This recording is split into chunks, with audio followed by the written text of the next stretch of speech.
Busted, huh? Let's get a divorce. We're moving out of this house. Right, divorce seems like the only option. Yay, that's the plan. The plan? Do you both understand what you're doing? John, are you really going to abandon your newborn child? And Mom, are you really leaving Dad just because he's become physically disabled?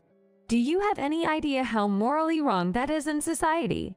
Oh, don't talk about it, as if I'm abandoning anyone. We're leaving this house, but I have no intention of divorcing your father. Even I, who tried to stay as calm as possible, couldn't hide my confusion at my mother's response. My name is Emily. I'm 32 years old and a corporate employee. I've been married to John for 3 years now. We were colleagues at the same company, and John was assigned to my team when he joined the company as a new graduate. As I helped him with his work and showed him the ropes, we got to know each other better and started going out for meals together after work. It was around the time John was getting the hang of his job. After one of our dinners, he confessed, "I want to marry you." As an only child, I always wished for siblings when I was young, so I saw John as like a cute little brother to me. So honestly, I was taken aback by his marriage proposal. The fact that I was 6 years older than him added to my hesitation. We haven't been dating for that long, and I'm quite a bit older than you. Are you sure that's okay? I shared my hesitations with John honestly. He answered without any doubt. The age difference doesn't matter. I love you, Emily. There was a strength in John's eyes as he looked straight at me. It felt like an undiluted love. I decided to believe in John's words. After accepting John's proposal, things moved swiftly. We immediately went to greet John's parents. My in-laws welcomed me with open arms. Like John, they were direct and communicated clearly, which I found comforting. Next, I introduced John to my parents. What an honest and polite person he is. Such a refreshing and fine young man. It was rare for my somewhat shy mother to praise a man she just met so highly. Anyway, I was glad John received such compliments. Your parents are so kind. I was a bit embarrassed by all the praise. John seemed to really like my parents too. So we were able to get married without any issues. After getting married, I continued to work for a while without quitting my job. The company was considerate, and although my husband changed departments, my honest and straightforward husband quickly became beloved in his new department. He was proactive in helping out with household chores. Teaching him how to cook, do laundry, and clean one by one reminded me of the times I taught him work tasks when he was a new employee, and it was fun. Emily, your cooking is delicious. Did you learn that from your mom? My mom wasn't good at cooking, so I went to cooking classes to improve my skills. Your cooking is always healthy, but the flavors are still on point. Can you tell? My mom was always into classical ballet, paying close attention to her figure and posture. That's why I've always been careful about the food I prepare. Classical ballet, no wonder. She's beautiful and has an amazing figure. Tell that to my mom when you meet her next time. She'll be thrilled. Yeah, let's visit your parents' house soon. I had heard that my friends' husbands usually disliked visiting their wives' parents, but my husband was eager to visit mine. For me, thinking my parents must be feeling lonely with their only daughter married and out of the house, it was a blessing to visit them often. Our marriage was going smoothly, to say the least. But unfortunately, tragedy can strike unexpectedly. My father, George, was involved in a sudden traffic accident and became paralyzed. He was forced into a wheelchair life. Emily, can you come over today? A caregiver comes during the day, but it's stuff by myself at night. The image of my mother, not great with household chores, struggling to care for my father came to mind. It would be serious if she accidentally caused him an injury. Understood. I'll come over after work. When I told my husband about going to my parents' house, He immediately offered to drive me there. You don't have to go out of your way to drop me off. But thank you. It's a big help. Don't mention it. It's only natural to help out when your mom is in trouble, right? He didn't seem to be forcing himself at all. In fact, I was amazed at how effortlessly he offered to help. Emily, thank you for coming. And John, I'm so happy you came too. George will be pleased. Not at all. I've always wanted to visit. Emily, it's about time for George to go to the bathroom. Can you check on him? Got it. I'll go to Dad's room. Is there anything I can help with? Please don't hesitate to ask. Could you help carry some stuff? Ever since George needed a wheelchair, it's been hard for me to move heavy things. I'll show you where. Could you come with me? Sure, leave it to me. Without showing any displeasure, my husband followed my mother. Watching his back, I felt deeply grateful to him from the bottom of my heart. Emily, John came too. Dad, were you awake? Or did John's voice wake you up? It's fine. It's good to see you're well. More importantly, Emily, I'm sorry for all this trouble. I keep causing you hardships. Don't talk like that. More importantly, Dad, do you need to go to the bathroom? Yeah, maybe you could take me. As I slowly pushed my father's wheelchair, I remembered how he had supported me through college. I thought it was time to give back. After caring for my father, my husband and I went back home. Sitting in the living room, sipping tea, John made a suggestion.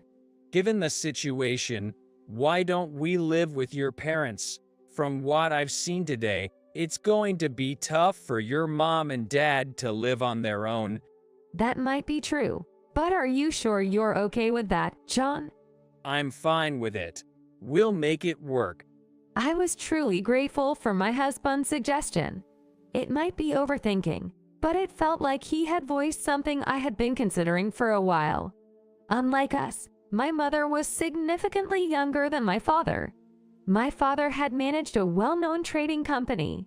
My mother, who had performed in classical ballet when she was young, caught my father's eye when he happened to attend her performance with some colleagues. He waited for the show to end, hurriedly sent a colleague to buy flowers, and then gave my mother a big bouquet, which led to their relationship. Initially, my mother struggled with household chores, so my grandmother would come over to help with cleaning and cooking. Come to think of it, the seasoning in my cooking does resemble my grandmother's. No doubt, she cooked with my mother's figure in mind. My mother was someone who, as long as she looked beautiful, was indifferent to other things.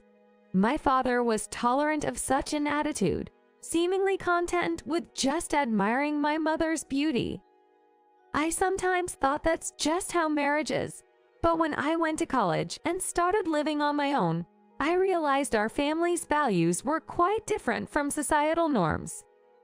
Starting cooking classes was also a way to remind myself that our household's values weren't the norm. My mother couldn't even take care of my father properly. I didn't dislike my mother's pursuit of beauty, but considering my father's current situation, I felt the need to be by his side and take care of him. I decided to accept my husband's suggestion and saw it as a good opportunity to tell him something. Hey, John, there's something I want to tell you about living with my parents. Yay, what is it? I think I'm pregnant. Really?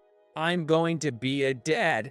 Yes, that's why I'm really grateful you suggested we live with my parents. Thank you. My husband was excited about us moving to my parents' house and celebrated my pregnancy.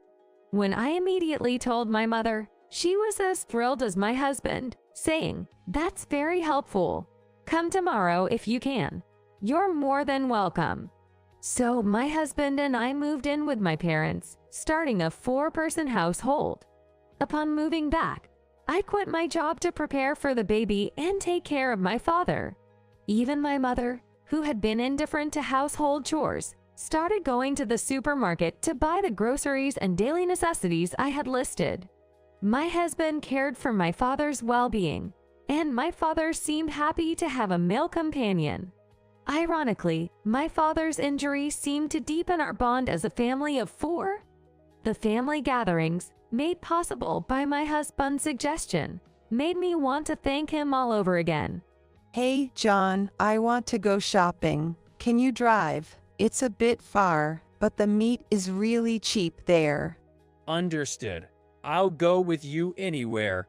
By the weekend, it had become a habit for my mother and husband to go shopping together. I wonder what kind of relationship people would think the young-looking mother and my husband have just by looking at them. They might appear more like siblings than parent and child. My mother looked that young.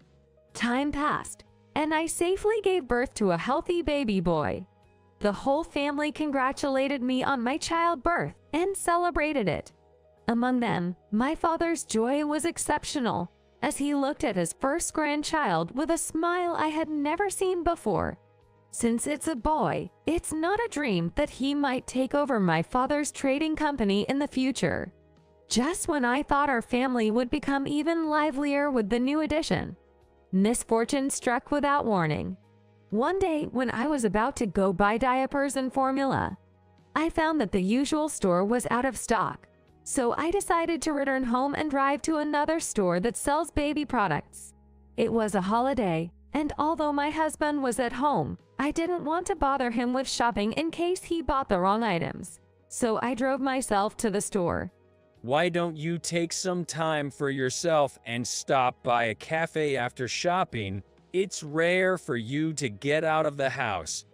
I remembered my husband saying that as he saw me off at the front door. I appreciated his thoughtfulness, but for some reason, I also had a bad feeling. Despite not being fully recovered from childbirth and lacking in strength, I wondered why he wouldn't accompany me to the store. Normally, my husband would insist on driving even if I said I was okay. Unconsciously, I made a U-turn and headed back home, thinking of an excuse for my son's return. As I arrived, I heard a strange noise. Following the sound, it seemed to come from my mother's room on the second floor. My father's spacious room, once on the second floor, is now ours, and due to his wheelchair, his room is on the first floor. My mother's room is next to ours on the second floor. First, I quietly peeked into my father's room. He was lying in bed, taking his usual nap. There was no sign of my mother or husband on the first floor. The bad feeling I had when I turned the car around was turning into a sense of foreboding. With each step up the stairs to the second floor, the strange noise grew louder. Upon reaching the second floor hallway, the strange noises were accompanied by the heavy breathing of a woman. There was no room for doubt. I was oddly calm. Standing in front of my mother's room, my bad feeling turned into certainty. I took out my smartphone, opened the door, and simultaneously hit the record button for video.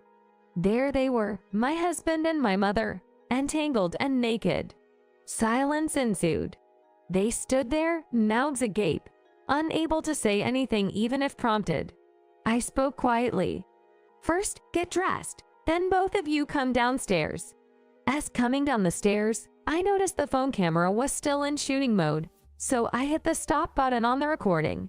I didn't want to watch what I had recorded, but it could serve as evidence if needed. When did the two of you start this affair? My husband wouldn't look up, avoiding eye contact. In contrast, my mother sat defiantly in a chair, crossing her legs. Well, since it's out in the open, I'll be clear. It wasn't long after you and your husband moved into this house. That's when John said he loved me. Really? I'm sorry, Emily. Your mother was so attractive. I couldn't control my feelings. I thought it was rather my place to be unable to control my feelings. Even though I tried to remain calm, there was a limit to my patience. Just because you can't control your feelings doesn't mean everything is forgivable, right? Whether it's forgivable or not doesn't really matter anymore, does it, John? Yes, yes. We knew it was unforgivable from the start. That's why we had a plan in case it ever came out. Right, John. Since it's out, let's divorce. We'll leave this house. Yay, we have no choice but to divorce. Yay, that's what I plan to do. That's what you plan. Do you both understand what this means? John, are you going to abandon your newborn son? Mom, are you going to leave Dad now that he's disabled? Do you both truly understand how morally wrong this is? Oh, don't talk so negatively. I may be leaving this house, but I have no intention of divorcing George. Even trying to stay calm, I couldn't hide my confusion at my mother's response. Leaving but not divorcing, what does that mean? Do you know how many years I've been with him? As his wife, I have a right to his inheritance. If I divorce him now, I'll lose everything, won't I?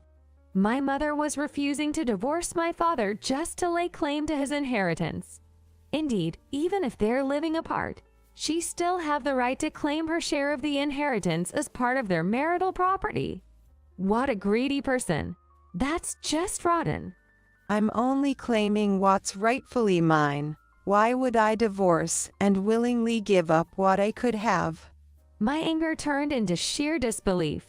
John, I'm definitely leaving you. My husband, who had been looking down, seemed persuaded by my mother's argument and finally looked at me.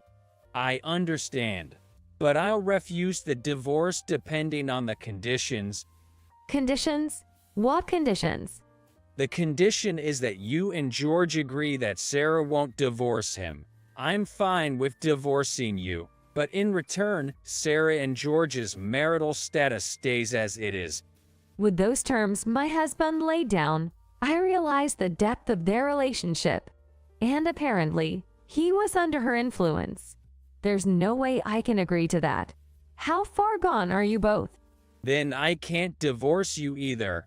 No need to pay child support. Now, what's your choice? I realized I was at a disadvantage, but I couldn't just accept their terms. I can't decide this alone. I'll discuss it with Dad before making any decision. I said that and headed to my father's room. The door to his room was slightly ajar. Before I could say anything, he gestured for me to be quiet and started speaking softly.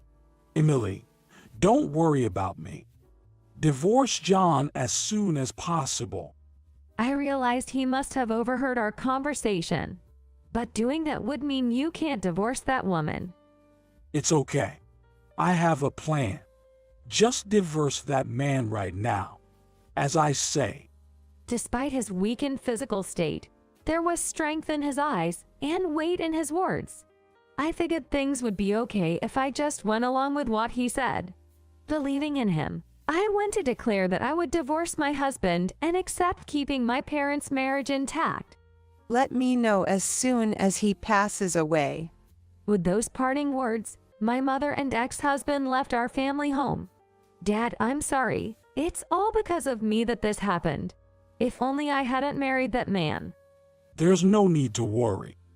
Those two will face the consequences of their actions soon enough. I couldn't grasp what my father was planning, but I could see in his eyes that he was sure of his victory. What's your plan, Dad? I'm not foolish. Here's the strategy. With that, he slowly and carefully shared his thoughts with me. So that's it. Then we can certainly get back at them. From then on, I lived my life without concern for those two. During the day, a caregiver took care of my father, and I returned to work. My son grew healthy and strong. I've gotten pretty used to taking care of my dad after coming home from work. He enjoyed playing with his grandson. Watching them play so affectionately, I realized my son bore more resemblance to my father than to my ex-husband. I hoped that when he grew up, he would be like my father. 3 years passed amidst these busy days. My father had been unwell for a while and was hospitalized. His condition never improved, and he passed away quietly. I was calm, because I had prepared myself since his hospitalization.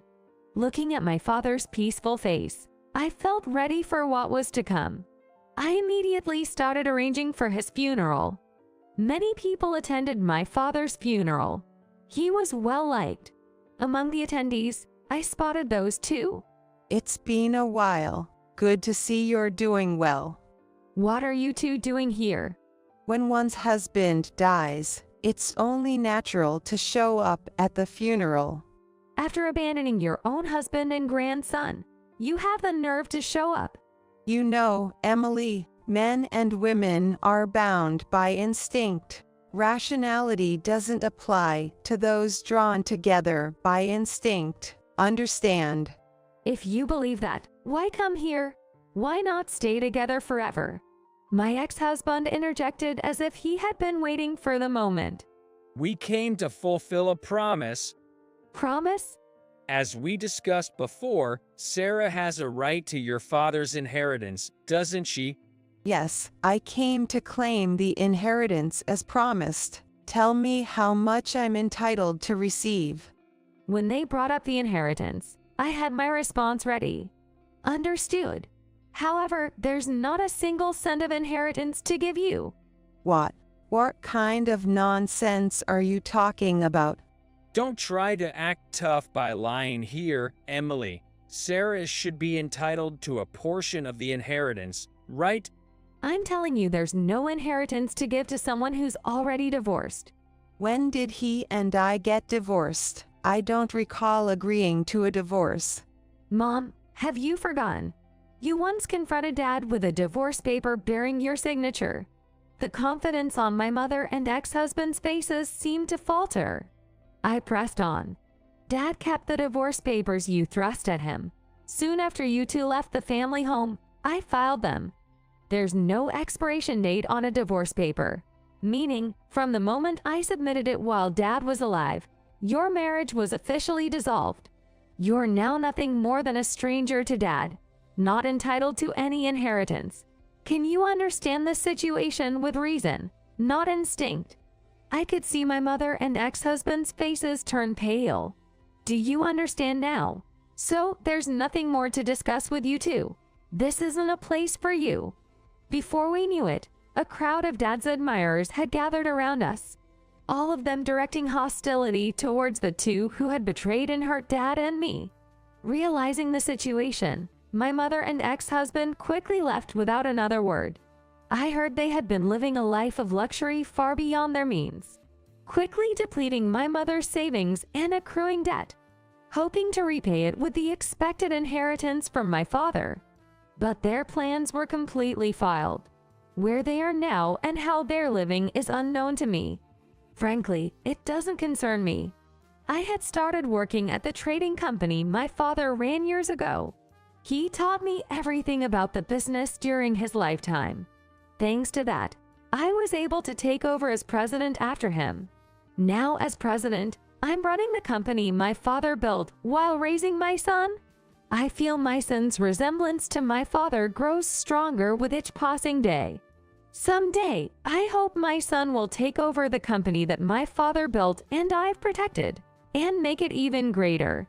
But even if he chooses a different path, I plan to support his dreams with all my heart. As a parent, it's my duty to see him stand on his own 2 feet. No matter what happens, I'll never betray my son. That's what being a parent is all about.